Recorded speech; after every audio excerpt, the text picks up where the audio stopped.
We've reached Colonel John Dorrian, who is a spokesperson for Combined Joint Task Force with Operation Inherent Resolve, U.S. Central Command. He joins us from Baghdad.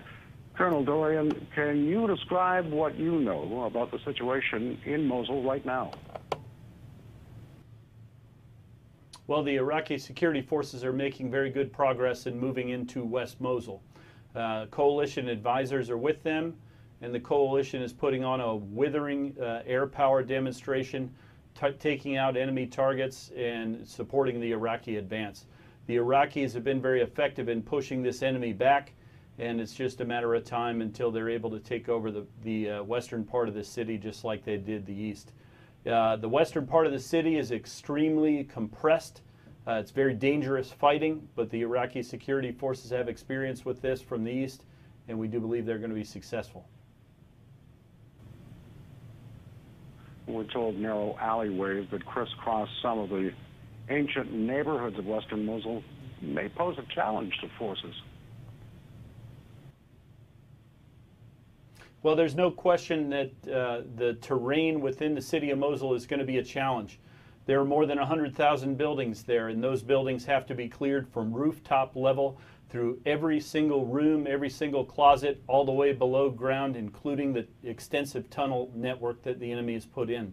It's very slow, tedious, and dangerous work, but the Iraqi security forces know what to do, and the coalition has been flying intelligence, surveillance, and reconnaissance missions over the city for some time, and we've provided a lot of that information to the Iraqis so they can be effective. And what's happening meantime to the city's civilian population? Well, there are about 750,000 civilians in West Mosul. That's according to UN statistics. The Iraqi security forces have done a very laudable job of protecting civilians. In many cases, they're able to stay in their homes, and this prevents the enemy from being able to implant booby traps in the homes while they're not there.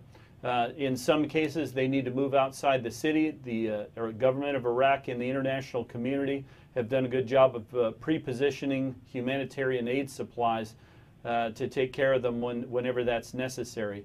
Indeed, on the west or on the east side of the city, more than 60,000 people have been able to return to their homes since the fighting started on the west side. How much closer do you think securing Mosul, east and now west, is the goal, brings Allied forces to the eradication of ISIS?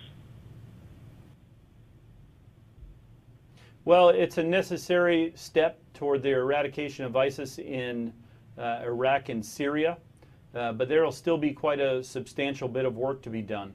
So getting them out of those key cities, which they both consider their twin capitals, is a necessary first step, but the enemy, we expect, will result in insurgency-style tactics, and the Iraqi security forces are in the process of training, with the help of the coalition, the forces that will be needed in order to deal with that threat. So we'll be here for some time working with them to make sure that these very dangerous enemies won't be able to infiltrate in other places, and that the Iraqi security forces can maintain security once these key population centers have been taken back.